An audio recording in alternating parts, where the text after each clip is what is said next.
RuneScape is pretty big. It's entirely possible to spend thousands of hours on the game without exploring all of it. After being inspired by Pookaguy's One Chunk Man series, I decided to start a similar challenge with a few differences. The RuneScape map is split into map tiles, or chunks. I want to explore the entire map by completing all the content one chunk at a time.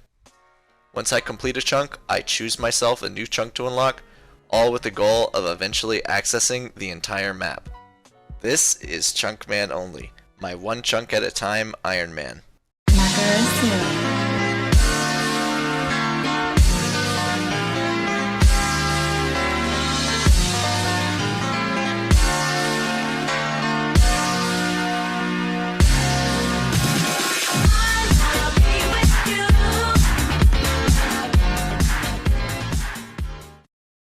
We ended last episode by completing the chunk with the ham members and making plans to get to Port Sarim.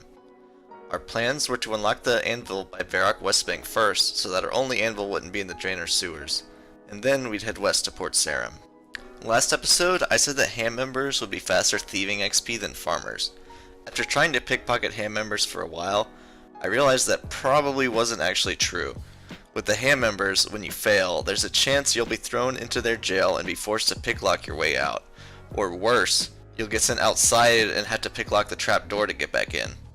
Because of this, I decided to just steal from farmers to get 40 thieving.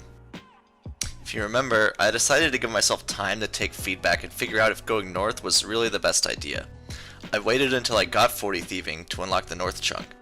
That's a level I would need to pickpocket the guards I would unlock. In the end, I did decide to go with the original plan. I got 40 thieving from the farmers and went north. The next goal in this chunk I needed to complete was to get a black wizard rope top and a staff from the dark wizards. I immediately went to try and kill some dark wizards. I could only kill about 2 of them with a full inventory of food. There's level 7 dark wizards and level 20 dark wizards. The level 20s were aggressive to me while the level 7s weren't, and the level 20s hit so much harder.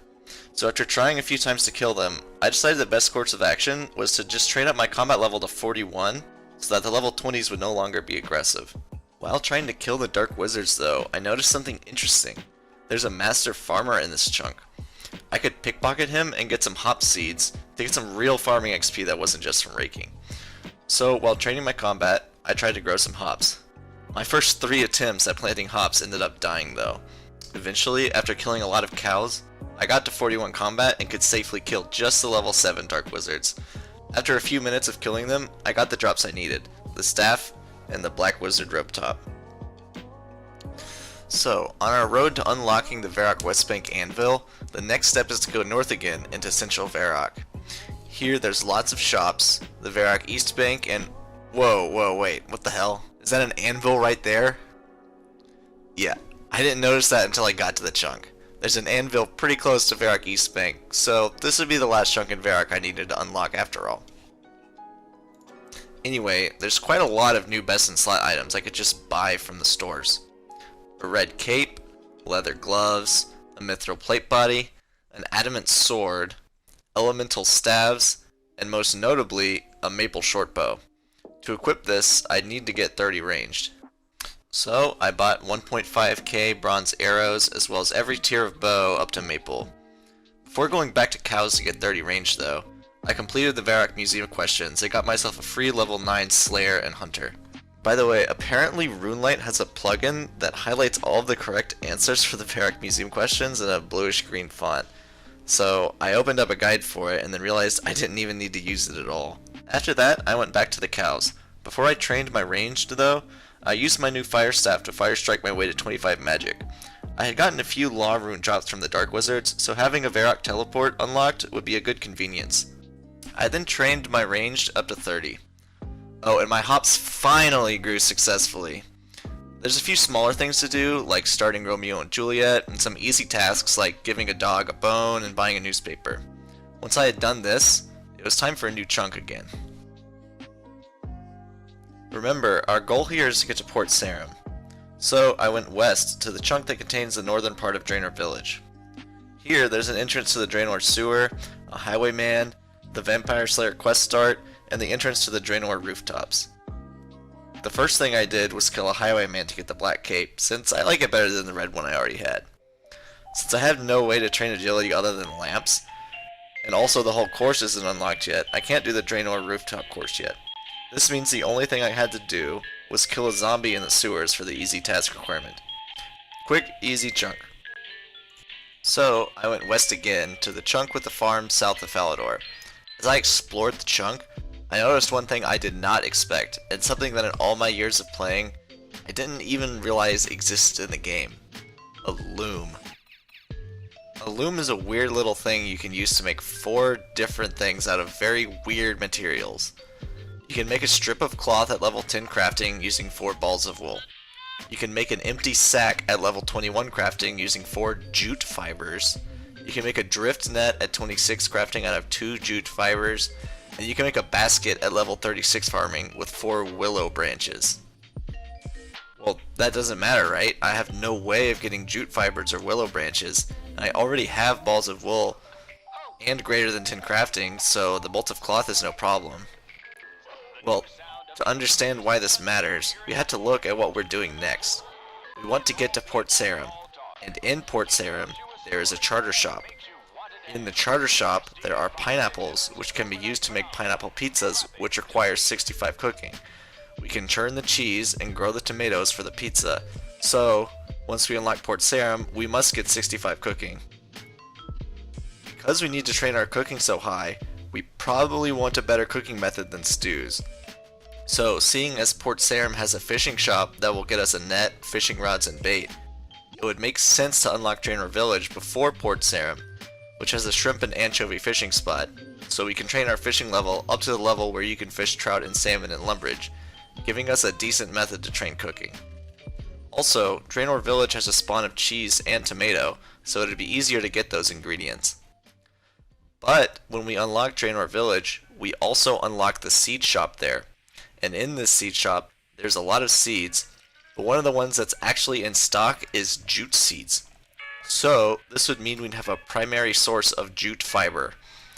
So, after unlocking Draenor Village, I'd need to get 16 farming to plant the highest level seeds in the shop, which are Unilian hops, as well as 21 crafting to make an empty sack out of jute fiber. So, this was our new plan. Unlock Draenor Village, train crafting to 21 and farming to 16, farm some jute fibers, and make an empty sack. Our method would be to kill the cows next to the farm, bank the raw meat, make it into sinew and then crossbow strings for 15 XP each, all while doing farm runs with seeds obtained from the shop and master farmer. Another thing I noticed was that since I now had access to all of the ingredients for a pizza, I needed to get 45 cooking to cook a meat pizza. I was already very close to the level, so I went ahead and got the level and made the pizza. I then started the farming and crafting grind. I killed about 200 cows, all the while I was farming as many seeds as I could. Along the way, I farmed the jutes and was even able to farm some oak trees from acorns I got from the woodcutting grind in the very first chunk. I made the meat into crossbow strings, got myself the crafting level, and finally made the empty sack. What a strange grind for such a weird requirement. So now it was finally time to unlock Port Sarim. One quick detour first though. I noticed the chunk west of the farm was devoid of any new content other than the chainmail shop. So I unlocked that chunk, bought the new best in slot adamant chain body, equipped it, and then now it was actually time to unlock Port Sarim. Once I started exploring Port Sarim, I realized that some of my assumptions were completely wrong. The charter ship was not in this chunk. It was on the very southern docks and I couldn't access it yet. This means I didn't need to worry about fishing and cooking after all, so I had no reason at all to unlock Draenor Village, which means I didn't even need to do the whole crafting and farming grind yet. I also realized that even if I could unlock the pineapple, I didn't have a primary source of tomatoes unless I unlocked Draenor Village, so it wouldn't have even been an issue anyway. Oh well, a small mistake was made and we got some new content out of it. So even though I didn't have to do pineapple pizzas, I did have access to anchovies now, since I had the fishing shop unlocked. So I needed to get 55 cooking to make anchovy pizza, as well as 30 fishing for salmon. These are my requirements to unlock the next chunk. So that's where the progress for our episode comes to an end. I'm currently fishing trouts and salmon, and I'm up to level 45 fishing and 48 cooking. Before I end the video though, I want to brainstorm some ideas of where to go next. We could go to Zaya, Intrana, or Pest Control. Unfortunately, we can't get to Karamja, as the chunk you enter Karamja on from the ship also contains part of the mainland southwest of Port Sarim, which you wouldn't be able to walk to and contains some content. Another option that seems obvious would be to just unlock the chunk that contains the southern part of Port Sarim to get access to the charter boat. The problem with this though is that it contains the Asgardian Ice Dungeon, with ice warriors, ice giants, and skeletal wyverns. Since we don't have access to Slayer yet, we wouldn't need to get 72 Slayer to kill a wyvern, but we would need to kill the ice giants, who drop new best in slot items like an adamant kite shield, rune dagger, and mithril axe. The giants are level 53 though, and will be really difficult to kill with our current stats. What I'm thinking right now is that I can unlock Pest Control first. This would mean we'd have to get full void and in the process train our combat level up a bunch.